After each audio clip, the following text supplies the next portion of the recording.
ጸሎትን ከነ ስርዓቱ ጌታችን መድኃኒታችን ኢየሱስ ክርስቶስ አስተምሮናል። ጸሎት ማለት ስለ ትርጉሙ ልንገራችሁና አሁን ይሄ እንዴት እንደምንጸልይ ነው። ጸሎትን መደበኛ አድርጎ ጌታ ግን እንዴት እንደምንጸልይ ነው የነገረን። መጀመሪያ ስለ ጸሎት ትንሽ ልንገራችሁ። ጸሎት ብሂል ተናግሮ ምስለ እግዚአብሔር። ጸሎት ማለት ከእግዚአብሔር ጋር መነጋገር ማለት ነው። ጸሎት ማለት ከእግዚአብሔር ጋር መነጋገር ማለት ነው። ከእግዚአብሔር ጋር መነጋገር። ሰው ሲጸልይ ከእግዚአብሔር ጋር ይነጋገራል። ስንጸልይ ፊት ለፊታችን እግዚአብሔር አለ። እግዚአብሔርን እያነጋገርን ነው። አምላኬ አምላኬ ለምን ታደገኒ፣ አምላኬ አምላኬ ለምን ተውከኝ ስለው ፊት ለፊት አድርጌ እያናገርኩት ነው። አንድ ሰው ጸሎት የሚያቋርጥበት ምክንያት ጸሎት የሚሰለቸው ወይም ጸሎቱን እያቆራረጠ የሚጸልየው ለምንድን ነው ካላችሁኝ፣ ከማን ጋር እንደሚነጋገር ስለማያውቅ ነው። ሁላችሁም እንደምታስቡት አንድ የምንወደውና የምናከብረው ትልቅ ሰው በሰው ሰውኛው ትልቅ የተባለ ሰው እኛን ለማነጋገር ቀጠሮ ቢይዝልን ያንን ሰው ለማነጋገር ከተያዘልን ቀጠሮ የተነሳ እንቅልፍ አልወስደን ብሎ ያድራል። ጸሎት ግን እግዚአብሔርን ያህል ንጉሥ ሰራዊተ መላእክት እያመሰገኑት ቅዱሳን አባቶች እያመሰገኑት ለኛ ለአንድ መናኛና የተናቅን ፍጡሮች ቀጠሮ ይዞ ሊሰማን ይጠብቃል። ያንን ንቀን ነው የምንቀረው ማለት ነው። እግዚአብሔር አሁን ለምሳሌ ስንት ቀን ያመላለሰን የአንድ የቀበሌ ጽሕፈት ቤት ኃላፊ ወይም የመዘጋጃ ሰራተኛ ሰኞ ቢገኝልን እንዴት ደስ ይለናል። ለፍቼ እኮ ዛሬ ተሳካልኝ እንላለን። ያገኘነው ሰውዬ የምድር ደብዳቤ የሚጽፍ ሰው ነው ያናገረን። ከዚያ ከፍ ብለን ከንቲባውን ብናናገርስ፣ ከፍ ብለን የዞኑን ዋና አስተዳዳሪ ብናናገርስ፣ ከፍ ብለን የክልሉን ፕሬዝዳንት ብናናገርስ፣ ከፍ ብለን የሀገሪቱን ጠቅላይ ሚኒስትር ብናናግር እንደ ትልቅ እድለኛነት እናወራዋለን። ፎቶ ተነስተን ፎቶአችን እናስቀምጣለን በትልቅ ይሄ ከጠቅላይ ሚኒስትሩ ጋር የሆነ ጊዜ ምሳ በልቼ ብሎ ሰው ይናገራል። እግዚአብሔር ግን በየቀኑ ያለ ደጅ ጽናት ይገኛል። በየቀኑ እግዚአብሔርን ማናገር ይቻላል። በየቀኑ ብቻ አይደለም፣ በየሰዓቱ የምድር ነገስታት ጠዋት አናግረናቸው 6 ሰዓት መልሶ ቢቸግረን ማግኘት አንችልም። ምናልባት እንደገና 40 ቀን ልንጠብቅ እንችላለን። 6 ሰዓት አናግረን 9 ሰዓት ማናገር አንችልም። 9 ሰዓት አናግረን 11 ሰዓት አይደግሙልንም። 11 ሰዓት አናግረን 1 ሰዓት አይደግሙልንም። ሌሊት ቢቸግረን አይደግሙልንም። አናገኛቸውም ሁሉ ብንጠራቸው ሌሊት ከቢሯቸው ብንሄድ ወንጀለኛ ተብለን ልንታሰርም እንችላለን። እግዚአብሔር ግን ማለዳም ይሰማል፣ ማታም ይሰማል፣ ጧትም ይሰማል፣ ቀንም ይሰማል፣ ያለ ጊዜ ይሰማል፣ ያለ ወረፋ ይሰማል፣ ሳይመርጥ ይሰማል። እግዚአብሔር የሚሰማውና የማይሰማው ሰው የለም። ሁሉንም ይሰማል። ሁሉንም ወረፋ ሳያስጠብቅ ያለ ጊዜ ፈረቃ እግዚአብሔር ሁሉንም ያዳምጣል። ጸሎት ማለት እግዚአብሔርን ማናገር ነው።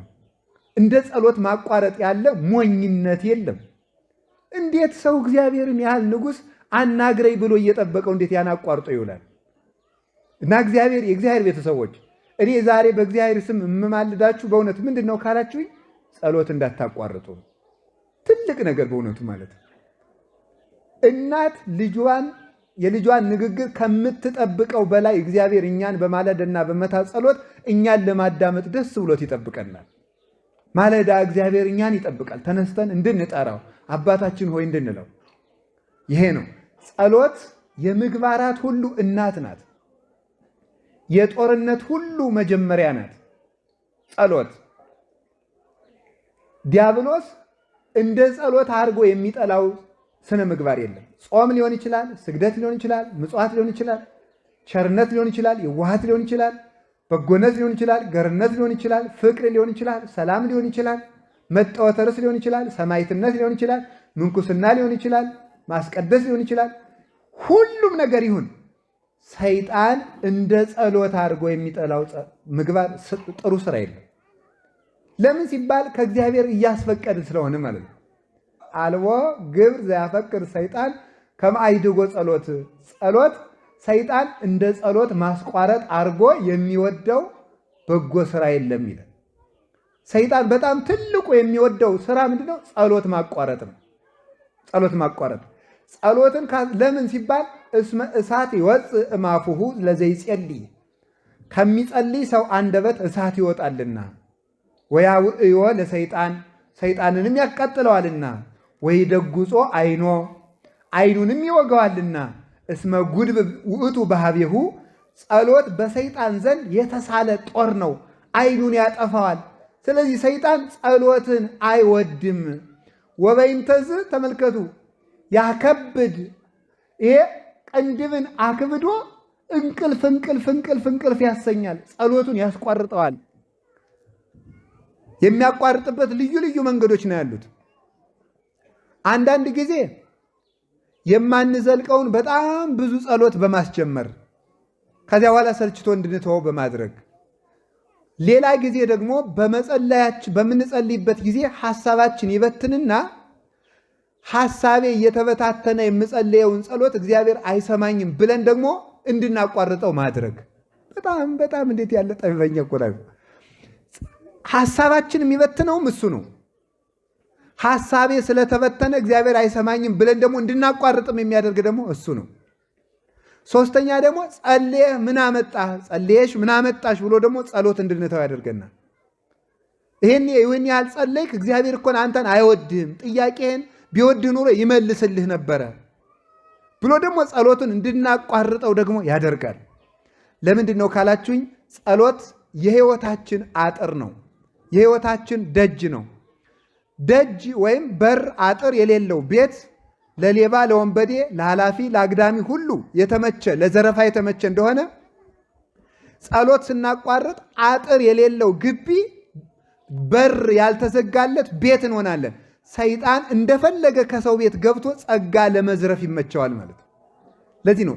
ለዚህ ነው ብዙ ሰዎች እዩ ደጋግማችሁ ገዳም ሂዳችሁ በሰነበታችሁ ሰሞን፣ መንፈሳዊ ጉዞ ባደረጋችሁ ሰሞን፣ መንፈሳዊ ቦታዎች በሄዳችሁ ሰሞን ዓለም ላይ ሳላችሁ ትሰሩት የነበረ ኃጢአት ይቋረጣል። ከዚያ በኋላ ስትመጡ መልሶ ይዛችኋል። ለምንድን ነው ካላችሁኝ፣ ጸሎት አቋርጠን ስለሚያገኘን ነው። ጸሎት መጀመሪያ የልማድ ኃጢአት ዋና መነሻው ጸሎት ማቋረጥ ነው። በራስ ምታት የዝሙት ሰይጣን በተለይ የሚመጣበት ራስ መምታት፣ እንቅልፍ ማለት፣ ቅንድብን ማክበድ፣ ከራስ ፀጉር እስከ እግር ጥፍር ያለውን የአካል ክፍል በሙሉ በድንጋይ የተቀጠቀጠ እባብ እስኪመስል ድረስ ድካምን በመልቀቅ ጸሎትን ያስጠላል። ጸሎትን ካስጠላ በኋላ ጸሎቱን ያስቋርጠናል። ካስቋረጠን ረድኤተ እግዚአብሔር እኛ ጋር ስለሌለ የፈለገውን ኃጢአት ለማሰራት ይመቸዋል። ኃጢአተኛ ለመሆን የመቅሰፍት ሁሉ መጀመሪያ ምንድን ነው ካላችሁኝ፣ ጸሎት ማቋረጥ። የበረከት ማጣት ምንጭ ዋናው ጸሎት ማቋረጥ ነው። የጠብ መጀመሪያ ዋናው ምንድን ነው? ጸሎት ማቋረጥ ነው። የባለ ትዳሮች ሁከት ከምንድን ነው የሚመጣው? ጸሎት ከማቋረጥ ነው። አትጸልዩ። ስለማይጸለይ ፍቅሩም ያረጃል፣ ትዳሩም አሮጌ ይሆናል፣ ቤቱም ይቀዘቅዛል፣ ውሃ ይሆናል፣ ሙቀት ሃይማኖት የለውም፣ ይጠላል። ባልየው ወጥቶ መግባትን ይጠላል፣ ሚስቲቱ የባሏን መምጣት ትጠላለች። ለምን? ጸሎት የተለየው ትዳር ስለሆነ ቀዝቃዛና የተጠላ የነገር እሾህ የወረሰው ይሆናል ማለት። በሕይወታችን ዘመን ሁሉ ከመከራም የምናመልጠው የያዝነው የሚበረክትልን ጸሎት ያላቋረጥን እንደሆነ ነው። የምንጸልየውን ማወቅ አለብን። እንግዲህ በሕግ የተፈቀደው ዳዊት አቡነ ዘበሰማያት ነው። መዝሙረ ዳዊት አቡነ ዘበሰማያት የክርስቲያኖች የመጀመሪያ የሕግ ጸሎታቸው ዳዊት፣ አቡነ ዘበሰማያት፣ ውዳሴ ማርያም እነዚህ ናቸው። ከዚያ በኋላ ደግሞ በርታ ሲል ገድለ ቅዱሳን ከቅዱሳን ገድል አንድ ይጨምራል። ሲበረታ ቅዳሴ ማርያም ይጨምራል። ሲበረታ ወንጌለ ዮሐንስ ይጨምራል። ከዚያ በኋላ ጎልጎታ፣ አርጋኖን እያለ ይጨምራል። አሁን ግን ማን እንደፈጠረው የማይታወቅ የጸሎት ጋጋታ ሞልቷል። አሁን መዝገበ ጸሎት የሚባል አለ። የሆነ ጥርቅም ማለት እንዳይከፋችሁ እሺ። ድሮ ባለ 53ቱ የሚባል ነበር፣ ኋላ ባለ 78ቱ፣ አሁን ደግሞ 90 ምናምን ሆኗል መሰለኝ 100 ምናምን። ለውዳሴ ከንቱ ምዕመናን በቀይ ቢጫ አረንጓዴ ማህደር ያረጉትና ሳሳ ያለ ነጠላ አረገው አዝለውት ጀለል ጀለል ይላሉ። አንዱንም አያነቡት ማለት ነው። ከዚያ በኋላ መልካ አርሴማ አይቀር፣ መልካ ሚካኤል አይቀር፣ ውዳሴ አምላክ አይቀር፣ ሰይፈ ሚካኤል፣ ሰይፈ ሥላሴ አይቀር፣ ሰይፈ መለኮት አይቀር፣ ግግግግግግግ አንዱንም ከዚያ በኋላ አይጸለይም። መጀመሪያ በሕግ የታዘዘውን ጸልዩ። ከደም ጸሎተ ባርቶስ ምንድን ነው ይኛል? በሕግ የታዘዘውን 318ቱ ሊቃውንት በፍትሐ ነገሥት ያዘዙትን ነቢያት ሐዋርያት ያዘዙትን መዝሙረ ዳዊት፣ ውዳሴ ማርያም፣ ዳዊት፣ ወንጌል ጸልዩ። አሁን ከዛሬ ጀምሮ ሁላችሁም ዳዊት ይኖራችኋል። ከቃሉ ጋር ናችሁ? እግዚአብሔር ከሁላችን ጋር ይሁን። ስለዚህ ሁላችሁም ከዛሬ ጀምሮ መዝሙረ ዳዊት ሊኖራችሁ ይገባል። መዝሙረ ዳዊት የሌለው ክርስቲያን አይደለም። እዩት። ስርዓት ምን ያስተምርናል ካላችሁ ገድለ ቅዱሳን፣ ስርዓተ ቤተክርስቲያን። አሁን ይውላችሁ ተክሊል ሲፈጸም ዳዊትና ውዳሴ ማርያም ነው የሚደገሙ፣ ምንም አይደለም ሌላ። ወንጌል አለቀ። እሺ ክርስትና ሲነሳ ዳዊት ውዳሴ ማርያም ነው የሚጸለየው፣ ወንጌል ነው የሚጸለየው። ሙታን ሲፈቱ ዳዊት ውዳሴ ማርያም ወንጌል ነው የሚጸለየው። ምን የትኛውም ስርዓተ ቤተክርስቲያን ካህናት ዲያቆናት ሲሾሙ ዳዊት ውዳሴ ማርያም፣ ጸሎተ ቡራኪ ሁሉ ዳዊት ውዳሴ ማርያም። ካህኑ ቅዳሴ ከመግባቱ በፊት ቅድመ ግባተ መንጦላይት የሚባል ጸሎት አለ። ከመቅደስ ገብቶ ከመጸለዩ በፊት ወጥቶ ቅድስቱ ላይ ሆኖ መብራት ይዞ መስቀል ይዞ ህዝቡ ፊቱን ወደ ህዝቡ አዙሮ የሚጸልየው ጸሎት አለ። ዳዊት ነው፣ መዝሙረ ዳዊት ነው። በየትኛውም ጉዳይ የሚጸልየው ምንድነው ካላችሁኝ መዝሙረ ዳዊት ነው። በየትኛውም ነገር ውስጥ ማለት ነው።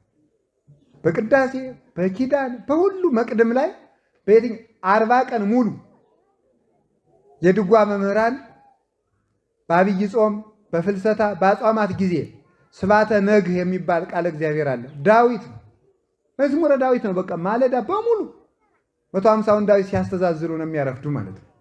ዳዊት ነው የሚጸልዩ። ስባተ ነግህ የቅዱስ ያሬድ ቃል እግዚአብሔር ብዙ ነው። ምዕራፍ የሚባል መጽሐፍ አለ፣ ሙሉ ዳዊት ነው። በስመ በመዝሙረ ዳዊት ይዘምሩ ሰማያውያን ወምድራውያን።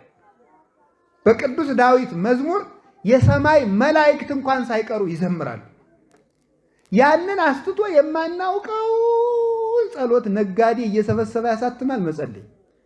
አሁን ደግሞ በየከተማው ምን ይላል? ይሄ ሌሊት ለሚያንቀጣቅጣችሁ ለሚያስፈራራችሁ ሕፃናትን ሽንት ለሚያሸናባችሁ ጥሩውን ፈቱን መድኃኒት ነው፣ እያያዛችሁ መጽሐፉን 20 ብር ነው ይላል። እውነት መስሏችሁ እናንተ ትገዛላችሁ። ዳዊታችሁን ድገሙ ዝም ብላችሁ። ዳዊት እንዲያው መዝሙረ ዳዊት ለ40 ቀን እንኳን ሳታቋሩ እንኳን ሁል ጊዜ 40 ቀን እንኳን ብትጸልዩ አጋንንት በእናንተ ዘውር አይል። የሁሉንም ቅዱሳን በሙሉ ገድል ብታነቡት መዝሙረ ዳዊት ነበር የሚያነቡት። መዝሙረ ዳዊት፣ አቡነ ዘበሰማያት፣ ውዳሴ ማርያም፣ ቅዳሴ ማርያም። ይሄ ነው ጸሎት ማለት። አሁን ከዛሬ ጀምሮ የምትጸልዩዋቸውን ጸሎች ቁጭ አድርጓቸው። የሕጉን ያዙና ሌላ ትጨምራላችሁ። ስለዚህ የሕጉን ያዙና መዝሙረ ዳዊትና ውዳሴ ማርያም ላለማቋረጥ ለራሳችሁ ቃል ግቡ። ከዛሬ ጀምሮ ነገ ጧት ሁላችሁም መዝሙረ ዳዊት እንድትገዙ።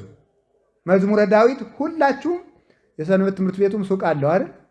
ዳዊት አለው አለ። እዚያ ግዙ። ከሌላችሁ አምጡ።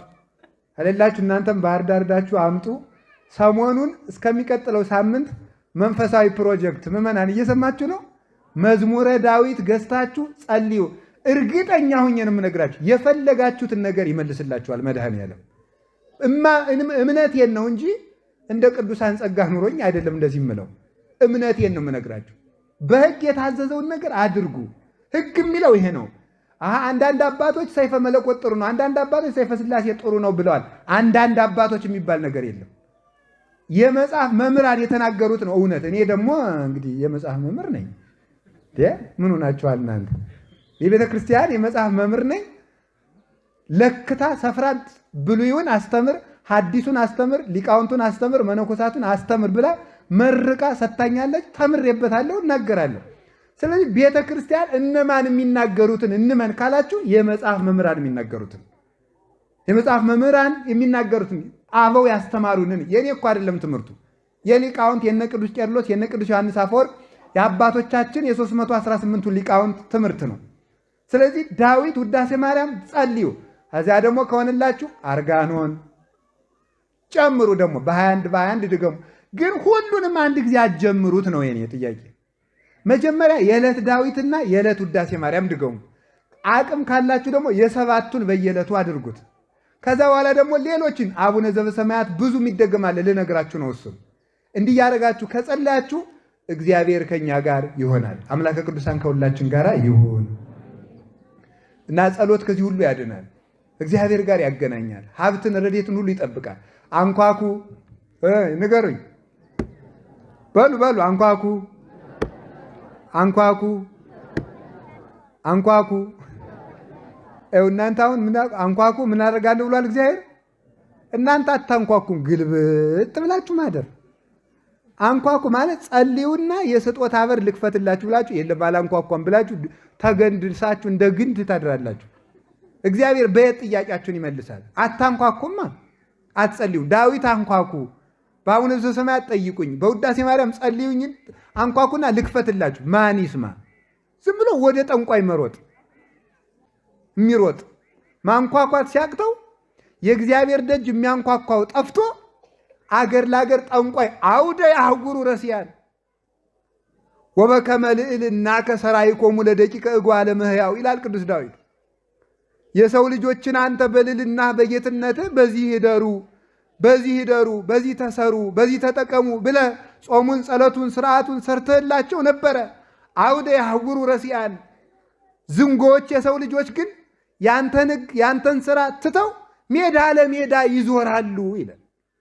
ውሃ ያለ እዚህ ማሰሯችን ተሸክመን የምንሮጥ ወደዚያ፣ ሀብት ያለ እዚህ እኛ የምንሮጥ በሌለበት፣ ሳር የሚለቀም እዚህ በጎች የሚኖሩ በበረሃ፣ ውሃ ያለ እዚህ በጎች የሚኖሩ በበረሃ፣ ወርቅ ያለ እዚህ እኛ የምንውል አፈር ላፈር። ይሄ ነው መዋያን አለማወቅ፣ የት እንደሚገኝ አለማወቅ። አሳው ያለ በዚህ እኛ መረባችን የምንጥል በግራ፣ አሳው የሚጠመድ እዚህ። ስለዚህ እውነት የምትጠቀሙበትን መንገድ እወቁት። የምትጸልዩ ከሆነ ሁሉንም ነገር ታሸንፋላችሁ። ድል እንድንነሳ እግዚአብሔር ይርዳን። እንደዚያ ከሆነ አሁን አንድ ነገር ልንገራችሁ። ሰይጣን የሚናገራችሁን ሹክ የሚላችሁን ነገር ልንገራችሁ። ለምሳሌ ሰይጣን ጸሎት የሚያቋርጥ ሰይጣን አንደኛ ምንድነው? ማስመሸት አንዱ ብልሃቱ ነው። ማስመሸት ማታ እስከ 5 ሰዓት ድረስ ጥሩ ጥሩ ፊልሞችን፣ ፕሮግራሞችን እያመጣ ጨዋታዎችን፣ ወጎችን፣ ስልኮችን እያስወራ ማታ በደንብ ያስመሻል። ያስመሻና በኋላ ሌሊት ልነሳ ሲሉት ወዴት? አንዱ ማስመሸት ነው። አንዱ ደግሞ ምን ማለት ጸሎትን እንደ ዕዳ መቁጠር ነው። እንግዲህ ስንቱን ነው የምደግመው ማለት ነው። ያ ሁሉ እንግዲህ የሚያልቅልኝ ጸሎት እኮ አላደረስኩም ብሎ እንደ ዕዳ መቁጠር። እስኪ እንደ ውድ ቅጠር። አሁን ወጣቶች እናውቃቸዋለን እኮ አሁን ልታገቡ ስትሉ እጮኛ ሲኖራችሁ ከዚያች ልጅ ጋር ስትቀጣጠሩ እንዴት ብላችሁ ነው የምትሯሯጡት አይደል? ይቅርታ ቀጠሮ አለብኝ ነው አይደል የምትሉት? ጸሎትን እንደዚያ የእግዚአብሔር የፍቅር ቀጠሮ አድርጉት።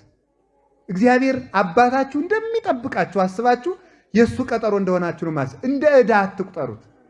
እንደ ዕዳ ስለምንቆጥረው ነው። ሌላው ደግሞ ሐሳቤ እየተበታተነ ብጸልይ እግዚአብሔር አይሰማኝም ለሚለው ሰይጣን ይሰማል፣ እግዚአብሔር ይሰማል። አንድ ነገር ልንገራችሁ። 10 የቅድስና ደረጃዎች አሉ።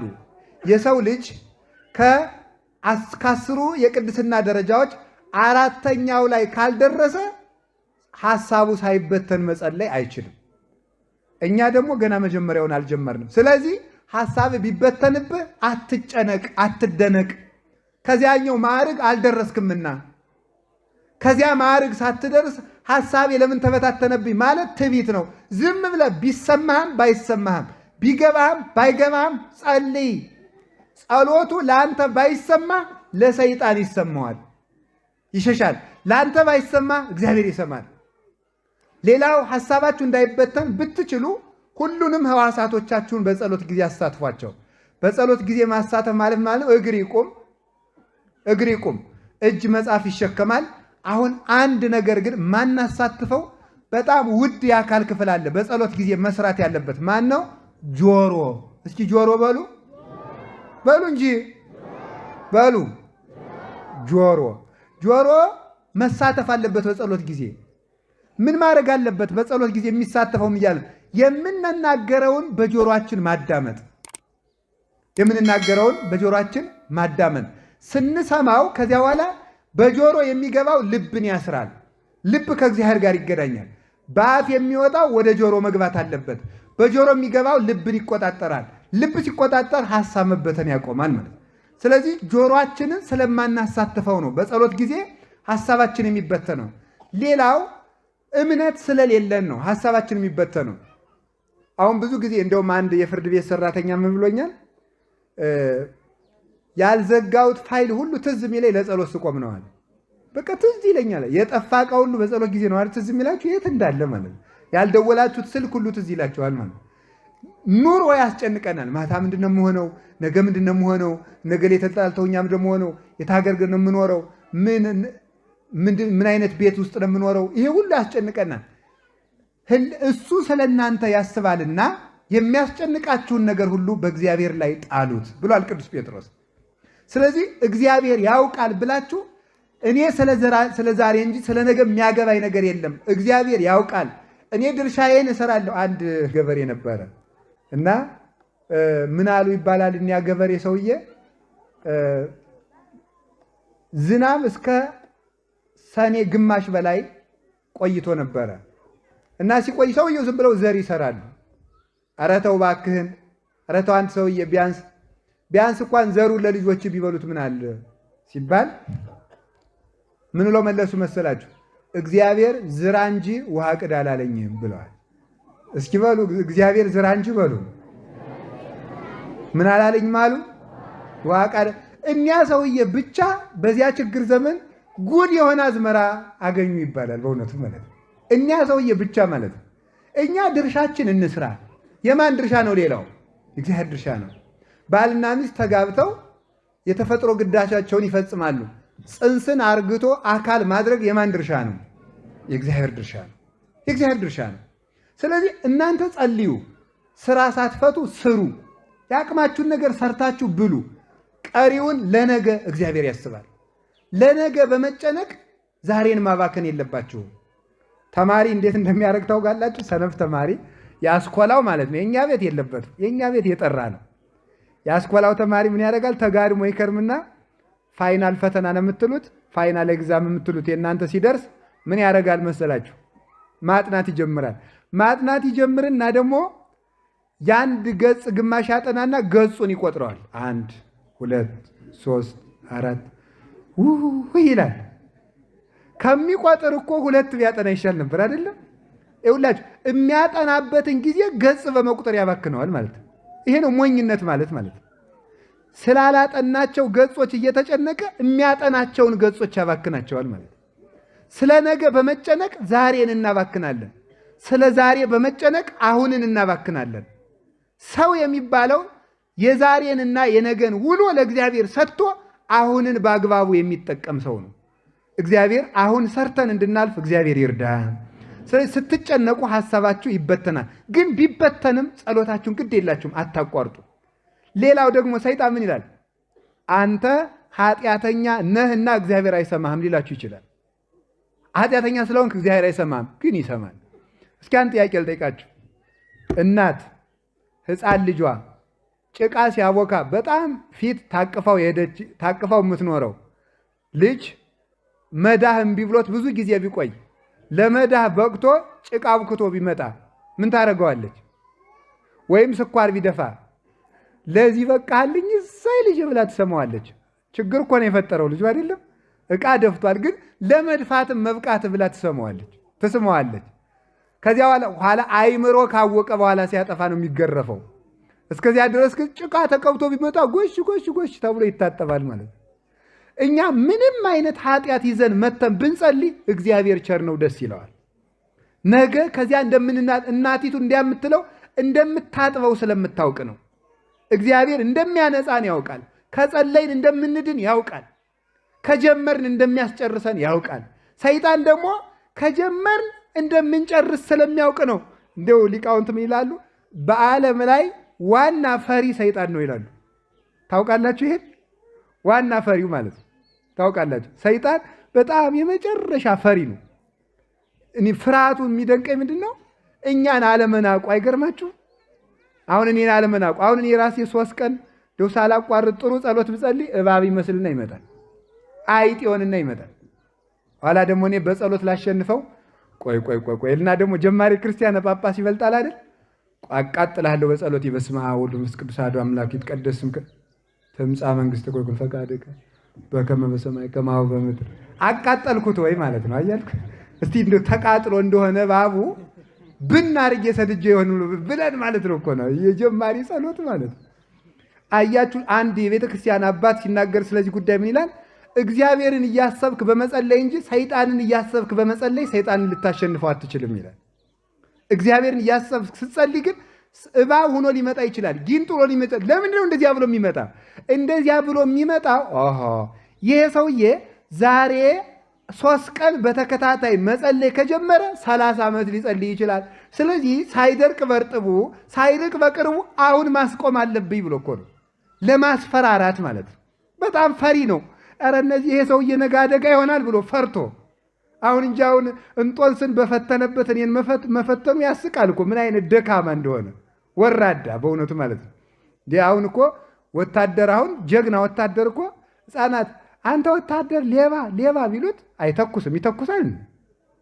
ስቆባቸው ነው የሚሄደው። ጀግና የሚተኩስ ለጀግና ነው። ሰይጣን ግን ወራዳ ስለሆነ ወደኛ ሁሉ ይተኩሳል። ጀግኖቹማ እንግዲህ እነ እንጦንስ እነ መቃርስ ግንባሩን ብለው ይጥሉታል። እኛንም የማይንቅ ሰይጣን ፈሪ ነው። ፈሪ ስለሆነ ነው እንጂ የሚያስጨንቃችሁ ስለማይዘለቅ አይደለም። አንድ ቀን ቅዱስ እንጦንስ ሲጸልይ አጋንንት በሙሉ ምን ይመጣሉ? እባብ፣ ዘንዶ፣ አንበሳ፣ ጅብ፣ አጋግራ፣ አርጃኖን፣ ነምር፣ አይጥ፣ ጓጉንቸር፣ ዝምብ፣ የውሻ ተርብ፣ በዓለም ያለ ዝሆን ምናምን ሁለው መስለው ተሰብስበው መጡበት። አውቀው እኮ ነው፣ አውሬ አይደለም መስሎ ማለት ነው። ኋላ ቅዱስ እንጦንስ ምን አላቸው? ይሄ የሚያመለክተው በጣም አቅመቢስ እንደሆናችሁ ነው አላቸው። ምክንያቱም ጉልበት ቢኖራችሁ ኑሮ ለእኔ ለእንጦንስ የሚበቃው ጅቡ ብቻ ይበቃኝ ነበረ። አቅም ስለሌላችሁ ግን ብዙ ናችሁ መጣችሁ አላቸው። እንዲህ ሲሳለቅባቸው ብን ብለው ጠፉ። በእውነቱ ማለት ነው የቅዱስ እንጦንስ አምላክ እኛን የሚፈትኑትን አጋንንት ሁሉ ያብንንልን። በእውነቱ ማለት ነው ሁላችንም ምን ማድረግ አለብን ካላችሁ በጸሎት ብዙ ብርቱ መሆን አለብን። ቢያሰለችን ቢደክመን ጸሎትን በጣም በአጭር ጊዜ የሰው ልጅ ከወጣ የማይመለስባቸው የቅድስና ስራዎች አሉ። ከተውናቸው ቶሎ ለመመለስ የሚያስቸግሩ አንደኛው ጸሎት ማቋረጥ ነው። ሁለተኛው ቤተክርስቲያን መምጣት ነው። ሶስተኛው ሌሊት መትጋት ነው። እነዚህ ነገሮች አንድ ሰው እንኳን በዓለም የሚኖር ምዕመን መነኩሴ እንኳን 40 ዓመት ሲጸልይ የኖረ እንኳን ቢሆን ካቋረጣቸው ለመመለስ ከባድ ናቸው። አሁን ሌሊት ስትተጉ ኑራችሁ ከዚያ በኋላ 2 ቀን ካቋረጣችሁ መልሳችሁ ሌሊት ለመነሳት ከባድ ነው። ቤተክርስቲያን በተከታታይ የምትመጡ ከሆነ 3 ቀን ከቀራችሁ ለመመለስ ይቸግራል። ጸሎት ካቋረጣችሁ በኋላ መልሳችሁ ጸሎተኛ ለመሆን ችግር ነው። የያዙትን ይዞ መዝለቅ ትልቅነት ነው። እግዚአብሔር በጸሎት እንድንጸና ይርዳን።